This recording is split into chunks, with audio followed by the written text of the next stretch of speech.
7h, 9h, Europe 1 matin. Avant de retrouver Philippe Val, qui est allé au cinéma, il a vu L'Abandon, le film sur Samuel Paty. Il a lu dépiter aussi les critiques dans la presse de gauche. Mais d'abord, votre Club Culture Europe 1 avec Héloïse Goua dans un instant, la série de la semaine. Bonjour Héloïse. Bonjour Dimitri, bonjour à tous. Je vous parle d'une série sur Arte qui m'a beaucoup marqué, vous allez voir. A tout de suite, mais d'abord, le livre du jour. Bonjour Nicolas Caro. Bonjour Dimitri. Un thriller psychologique et social ce matin. Oui, je ne sais pas si la catégorie existe, il y a toujours une dimension sociale dans un bon thriller psychologique, mais là, le fait de société est traité avec autant d'à-propos et d'importance que la tension narrative. Ça s'appelle Spécimen, chez Grasset, signé Pauline Clavière. Alors racontez-nous l'histoire. Ça commence pas trop mal à Marseille avec la narratrice, une romancière qui va chercher son fils Lucas chez sa nourrice Carmina. Carmina, c'est une perle.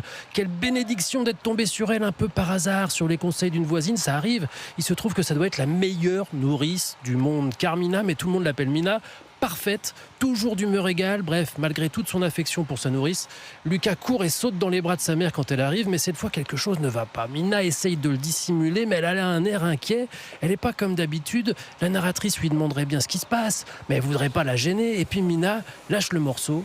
C'est son fils à elle, Raphaël, il a un problème avec la justice. Mais qu'est-ce qu'il a fait ? On va le découvrir bientôt parce que Mina donne à la narratrice le carnet de son fils dans lequel il écrivait ses pensées et les papiers du greffe. Elle lui donne parce qu'elle écrit et qu'elle se dit que peut-être elle comprendra mieux qu'elle saura quoi faire. Lui, Raphaël, il a disparu. Bon alors, première nouvelle, Mina a un fils. Ça la chiffonne un peu de l'apprendre comme ça.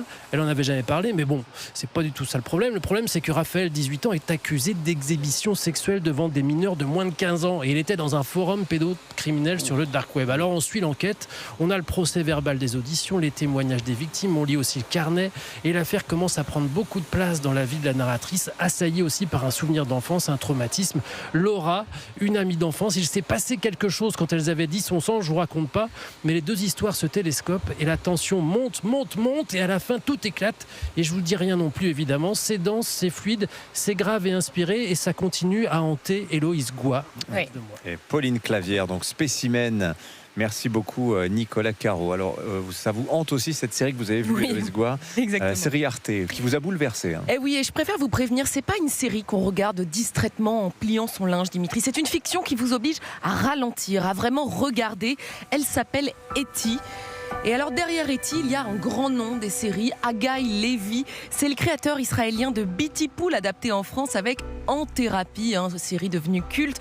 Haggai Levy revient donc aujourd'hui avec une fiction très différente, mais tout aussi fascinante. E.T., c'est E.T. Ilsoum, une jeune femme juive néerlandaise morte à Auschwitz à seulement 29 ans. Elle est devenue célèbre grâce au journal intime qu'elle a tenu pendant l'occupation nazie. C'est un texte immense parce qu'il pose une question vertigineuse. Comment continuer à aimer la vie quand le monde devient fou, Dimitri ?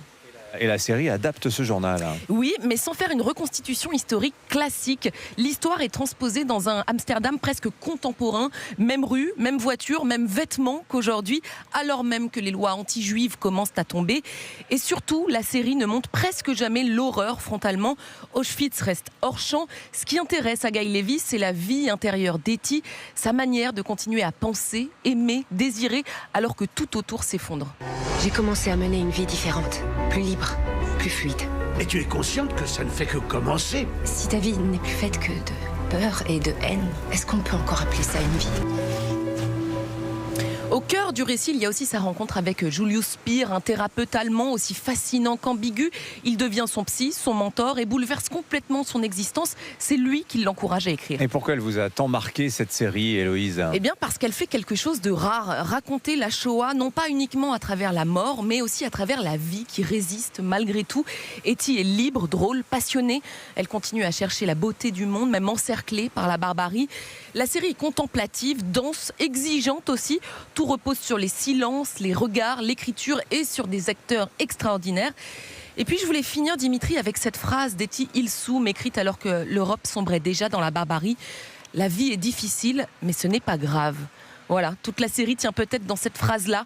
Continuez à chercher de la lumière alors même que la nuit tombe déjà. Voilà, E.T., 6 épisodes, c'est disponible sur arte.tv. Merci beaucoup Héloïse Goua.